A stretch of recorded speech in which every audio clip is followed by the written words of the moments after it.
The text came in at 6:12 in the morning, and I almost didn't see it. I was already up, already dressed, already halfway through a cold cup of coffee when my phone buzzed on the counter. I looked at the screen and saw my father's name, and I went completely still. He hadn't texted me in 7 months. The message was short. Dinner tonight. Thornton's Grille, the private room, 7 o'clock, family business, important. No, how are you? No, I miss you. No acknowledgement of 7 months of silence. Just a time and a place and the words family business, which I had learned a long time ago was code for we need something. I set my phone face down on the counter. Then I walked to my laptop and opened the browser. At 5:45 that morning, TechCrunch had published a feature article about my company. The headline was still open in my browser tab because I had been staring at it since I woke up. Bridgewell Health's 38 million Series B. How one founder is rewriting rural telehealth. My name was in the third paragraph. My photo was in the sidebar. $38 million was in the headline. It was not a coincidence that my father texted me 2 hours later. I looked at the message again. Family business. Important. I thought about the last 7 months. I thought about every call that went to voicemail, every birthday that passed without a word, every text I sent that got a one-word reply or nothing at all. I thought about the night I finally understood what I was to this family, and I thought about what I had already been quietly doing about it for the past 3 weeks. I typed back, I'll be there. Then I put my phone in my bag and went to work, because I had a lot to do before 7 o'clock. To understand why I felt nothing when I read that text, no warmth, no relief, no hope, you have to understand what happened the night of my Series A. That was 2 years ago. I had just closed $18 million in funding for Bridgewell Health. It was the hardest $18 million in the world. I had spent 11 months pitching to investors, who looked at me like I was a student presenting a school project. I flew to San Francisco 4 times on a budget airline, sleeping in airport hotels that smelled like carpet cleaner, just to sit in glass-walled conference rooms and explain why rural Americans deserved the same access to care as people in cities. I had been told no so many times I started keeping a tally in a notes app, just to remind myself that every no was one closer to a yes. And then one Thursday afternoon in March, the yes finally came. I wanted to celebrate with the people who were supposed to love me. I reserved a private dining room at the Oakwood, the nicest restaurant in our part of suburban Atlanta, not the kind of place I usually went. White tablecloths, real silver, a wine list I needed help navigating. I ordered the salmon my mother always got when we went to nice places. I ordered the ribeye my father talked about every time someone mentioned steakhouses. I ordered an appetizer spread and a bottle of champagne and sent everyone the address 3 days in advance. My mother texted back a thumbs-up emoji. My father said sounds good. My older brother, the attorney, said nothing, but he'd seen the message. I could see the read receipt. My younger sister said she'd try to make it. I got there at 6:30 to make sure everything was set up right. The room was beautiful. Round table, 6 chairs, candles already lit. I wore a dress I had bought specifically for the occasion, dark green, the kind that made me feel like someone who had actually earned something. At 7, the room was empty except for me. At 7:20, my brother texted, "Emergency at the firm, so sorry. Next time for sure." At 7:40, my mother called. She sounded distracted when I picked up. She said she had a terrible migraine, came on suddenly, she was already in bed. She told me to take pictures of the food and send them to her. I said, okay. My father never texted at all. I sat there for another 40 minutes. I ate some of the salmon by myself. I drank 1 glass of the champagne. The waiter refilled my water 3 times without being asked, which told me he felt sorry for me, which was somehow the worst part of the whole night. I paid the bill, $480, and walked to the parking garage. I sat in my car for a while before I drove home. I didn't cry. I think by that point I had already used up all the tears I had for my family. What I felt instead was something quieter and more permanent. Like a door closing somewhere inside me, not slamming, just clicking shut. When I got home, I opened Instagram out of habit. My sister had posted a story 40 minutes ago. It was a video, 20 seconds, shaky and loud, a party, a crowded living room, and there in the background, holding a plastic cup and laughing at something off camera was my mother. Standing next to her was my father. It was my brother's law firm anniversary party. They had all gone, together, without mentioning it to me. My mother's migraine had made a remarkable recovery. That was not the first time. It was just the time that finally made the pattern impossible to explain away. Growing up, my brother was the one who mattered. He was the one my parents talked about at dinner, the one they drove 2 hours to watch compete in mock trial, the one who got a car for his 18th birthday while I got a card with a $20 bill tucked inside.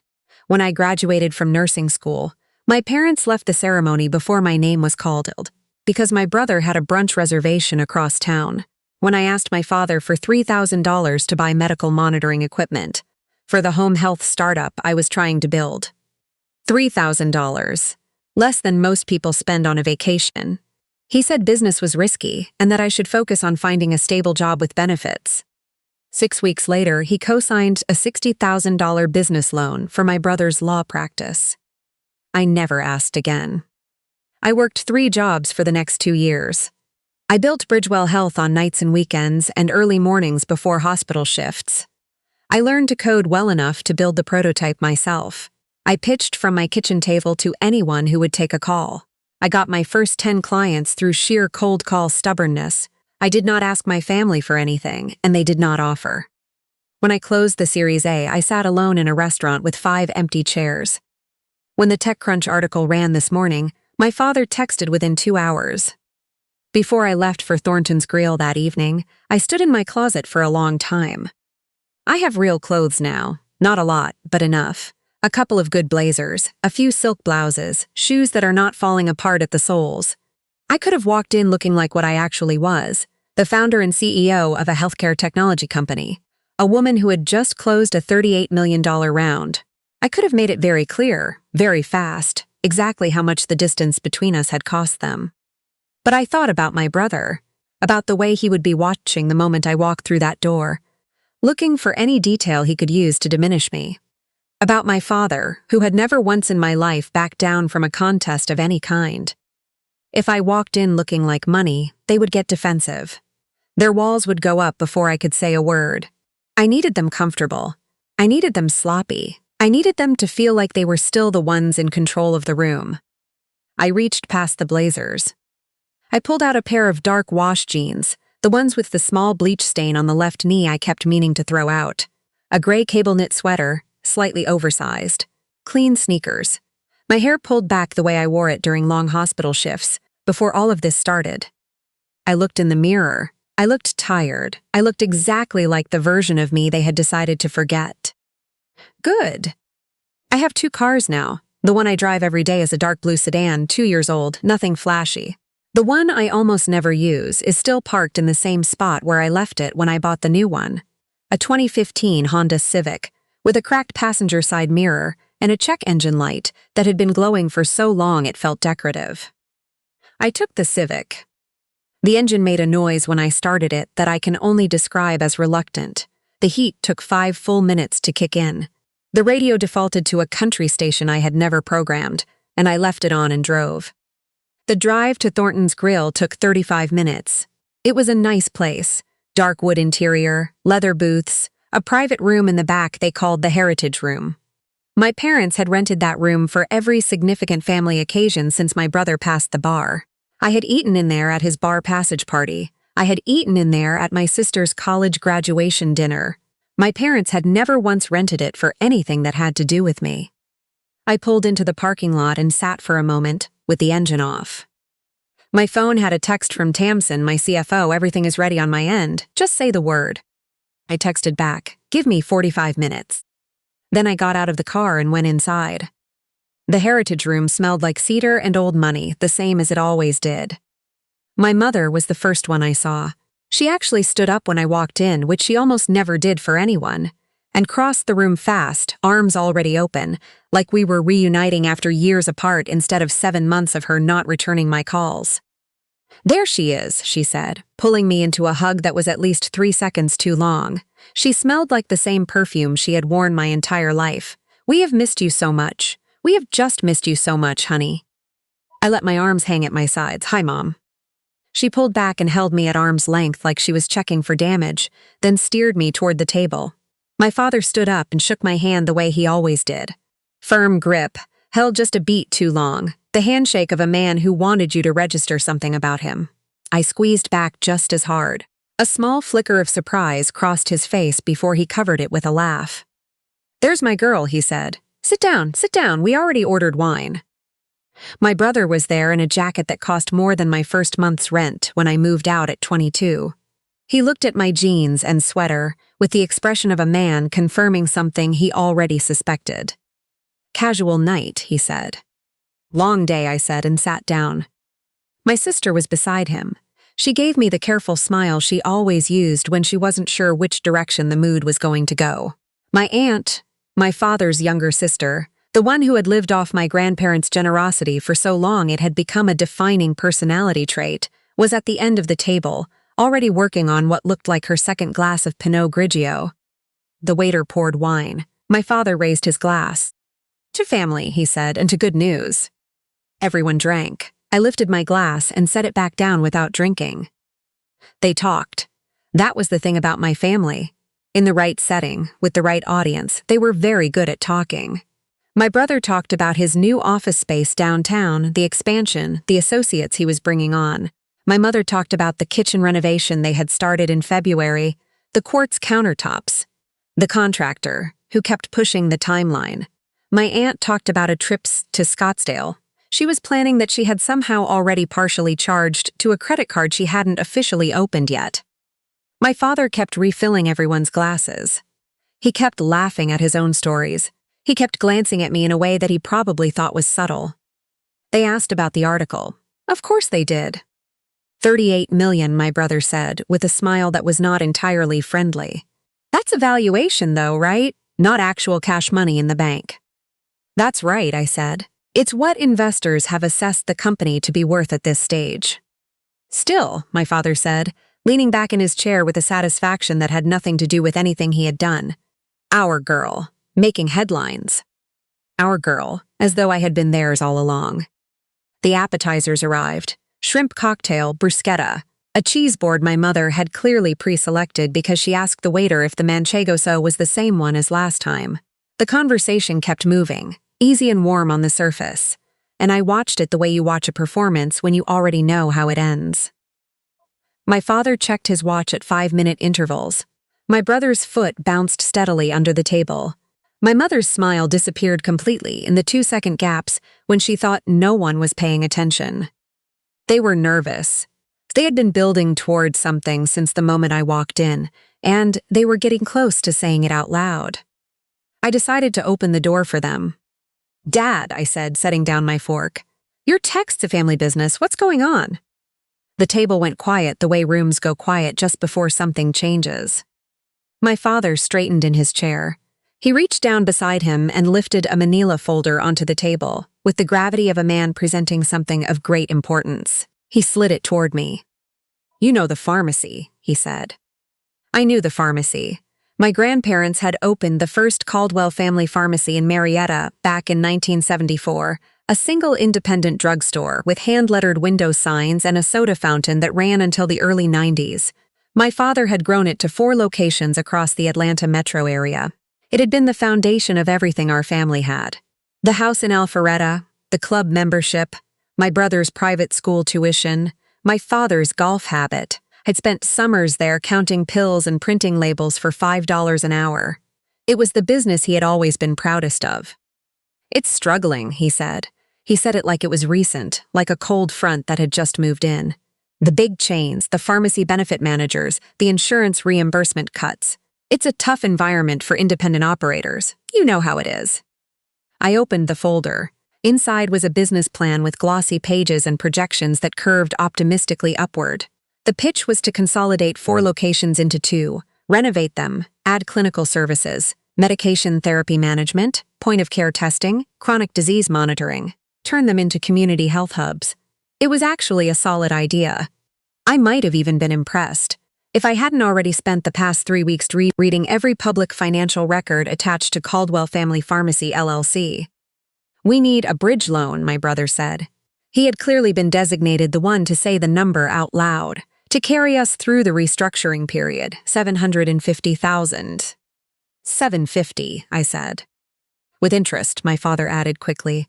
We are not asking for a handout. 6% 2-year term, you'll make money on this.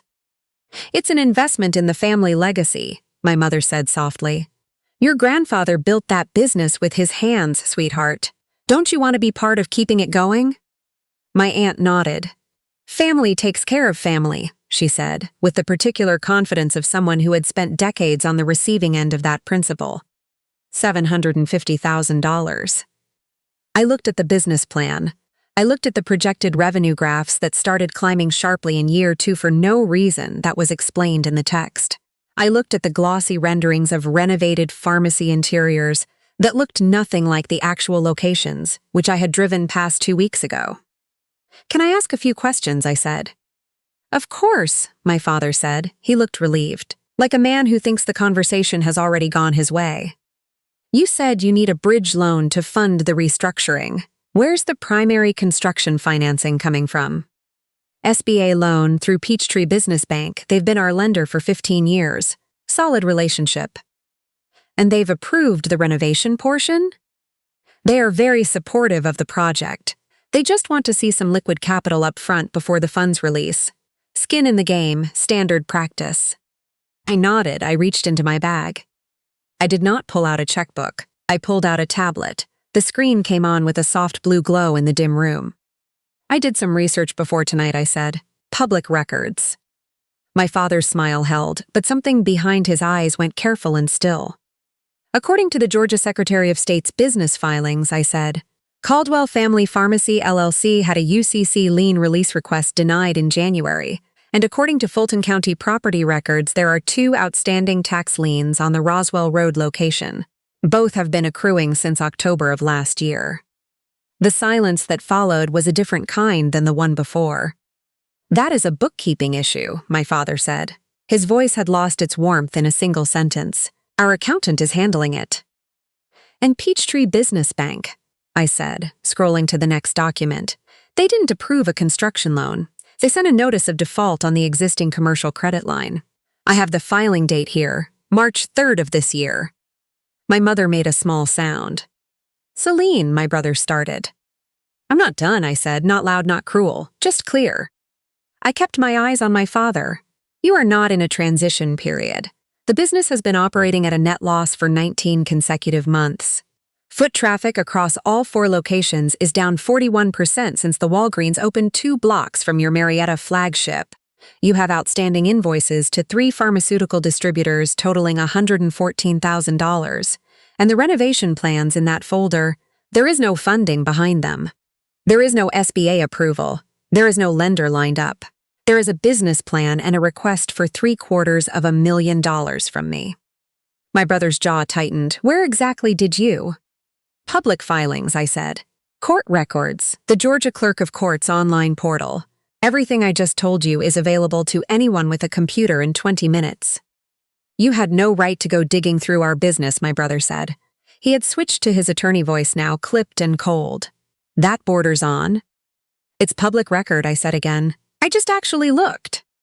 My mother had both hands flat on the table like she was bracing for something. You don't come to a family dinner and throw numbers at us like we're strangers you're auditing. I'm not auditing you, I said. I'm telling you what I found. Because you told me you needed a bridge loan to fund a renovation. But the actual situation is that you need $750,000 to pay off the private lender you took a second mortgage from 18 months ago, before the Peachtree line went into default. The lender based in Dallas, the one charging you 11.5% interest on a balloon payment that comes due next month. I pulled up the last document, the predatory one. If you've ever had your family vanish until the moment they needed something from you, like and subscribe right now. Drop a comment. Where are you watching from? Because I know for a fact I am not the only one who has lived this exact dinner. My father pushed back from the table. He didn't slam his hands down. He was more controlled than that, but the chair scraped hard against the floor. That is enough, he said. You don't walk in here and disrespect this family. We built something for 30 years. We hit a rough patch like every business does, and we came to you because you are family, because we thought that mattered to you. I do want to help, I said. Then, write the check. I can't do that, I said. I don't lend money to businesses that are insolvent. It's a bad investment. Insolvent. My brother repeated the word like I had physically struck him. You're calling our family's business insolvent. I'm telling you the truth, I said, which is something nobody at this table has been willing to do for at least 2 years. What happened next was the part I had been preparing for. I reached back into my bag and set a second folder on the table. Plain blue cover, no glossy photos, no architectural renderings of buildings that would never be built. Just a legal seal on the front and about 40 pages of documents inside. I have known about the Dallas lender for 3 weeks, I said. When I first saw the court filing, I made a phone call. Private equity firms holding distressed debt on independent businesses in default are generally very motivated to sell that debt at a discount, especially when they believe the borrower is going to miss the balloon payment anyway. I opened the folder and placed it in the center of the table. I purchased the note 2 weeks ago, 82 cents on the dollar. My father sat back down slowly, like his legs had decided on their own that standing was no longer possible. And Peachtree Business Bank, I continued. I acquired the defaulted commercial line this afternoon.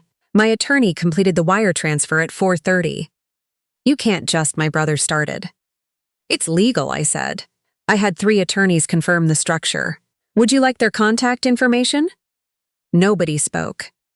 I own your debt, I said, both notes, which means I am your creditor, I am the bank, and since you are in default on both, I have the right to begin the collection and asset recovery process as soon as Monday morning. I paused, but I am not going to do that. My mother exhaled audibly. Instead, I said, I am going to make an acquisition offer. Full purchase of Caldwell Family Pharmacy, LLC. All 4 locations, all equipment, the name, the existing supplier relationships, and the staff contracts, in exchange for assumption of all outstanding debt and a buyout payment to you and Mom of $160,000. The number sat in the room like a stone dropped in still water. $160,000, my brother said flatly. For a business our grandfather started. For a business that currently carries more debt than its assets are worth on paper, I said. $160,000 in this situation is not an assessment of what the business was worth at its best. It is the value of a clean exit, no foreclosure, no bankruptcy filing, no public record of what has actually been happening with the books for the past 1.5 years. And if we don't sign? My father asked. His voice was quiet now. All the booming confidence from earlier in the evening was completely gone. Then I exercised the default rights on both notes, I said simply. You would have approximately 30 days before the Roswell and Marietta locations are subject to asset seizure. The Dunwoody location is already encumbered by the county tax lien, so that recovery would move through a separate process. You would exit with nothing, and the foreclosure proceedings would be a matter of public record in Fulton County. I looked at my mother when I said the last part, because I knew exactly which piece of that mattered most to her. She looked down at the tablecloth. What will people think? She whispered. It was not really a question. She was just saying it out loud, the way people do when they're finally confronting something they've been avoiding. They'll think you went through a hard stretch, I said, and that your daughter stepped in and kept the business alive. I pushed the folder another inch toward my father. You have tonight to decide, I said. What followed took about 20 minutes and felt like 20 years. My brother tried anger first, the specific kind that belongs to someone who has spent his career learning to use language as a weapon and is suddenly discovering that none of his words have any force. He said I was vindictive. He said this was retaliation.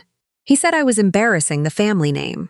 My father tried bargaining next, then guilt, then something I think might have been genuine grief. My mother cried, and the tears were real, but they were for the country club membership and the Alpharetta address and the social standing, not for me. Not for the 5 empty chairs at the Oakwood 2 years ago. My aunt told me I had no heart. I sat through all of it without raising my voice once, not because I felt nothing. I did, a strange pressure behind my eyes that I kept breathing through steadily, but because I had already made a decision that I was not going to perform my pain for people who had never once tried to witness it. When they ran out of things to say, my father picked up the pen. His hand was shaking. I watched him press the tip to the signature line and sign his name in handwriting that looked less certain than anything I had ever seen from him. Then he slid the folder to my mother. She signed without looking at the page, keeping her eyes fixed on something on the wall behind my head. I texted Tamsin, "Done." She responded in under a minute, "Confirmed, filing first thing tomorrow." I stood up, smoothed my sweater, and picked up my bag. "The buyout payment will be in your account within 10 business days," I said. "My attorney will be in contact about the operational transition timeline. The staff at all 4 locations stays. I am keeping every single one of them. They didn't do anything wrong." I looked at my father one last time. "I'm keeping the name too. Caldwell Family Pharmacy. I think it's a good name. I always have." He didn't respond. I walked toward the door. "Selene," my mother's voice. I stopped with my hand on the doorframe but did not turn around. "We did love you, in our way. I need you to know that." I thought about the Oakwood. I thought about the thumbs-up emoji and the mother who appeared, miraculously healed, in a party story posted 40 minutes after telling me she was in bed with a migraine. I thought about a $3,000 equipment loan that was too risky for a daughter and a $60,000 business loan that was a perfectly reasonable investment in a son. "I know you thought you did," I said. "That's the part I used to find the saddest. Now I think it just means you didn't know what love actually looks like when it costs you something." Then I pushed the door open and walked out. The parking lot was cool and quiet. I could smell someone's barbecue from a restaurant down the block. That good charred oak smell that always makes Atlanta feel like home whether you want it to or not. I sat in the Civic for a few minutes before I started it. The check engine light came on the moment the engine turned over, faithful and orange as always. The radio defaulted back to the country station. My phone had 3 new texts, one from my mother, one from my brother, one from my aunt. I opened each one, read it once, and blocked the number. It was not dramatic. It felt about as emotional as deleting spam. Then I saw a 4th text from sister. It said, "I didn't know how bad it actually was. I'm sorry. Can we talk sometime?" I stared at that one for a while. Then I typed, "Yeah, call me when you're ready." I pulled out of the parking lot and onto the highway with all 4 windows down, even though it was barely 50 degrees. Because I needed the cold air. I needed to feel the temperature of a night that belonged completely to me. I thought about what I was going to do with 4 pharmacy locations. The telehealth integration alone was worth the investment. Community pharmacists functioning as the first point of contact for rural and underinsured patients plugged directly into Bridgewell's platform. It was, if I was being fully honest with myself, a better acquisition for my company than it was a loss for my family. I had not bought it as a punishment. I had bought it because it was a distressed asset in a sector I knew better than almost anyone. At a price that made financial sense, staffed by people who deserved job security and served a community that needed them.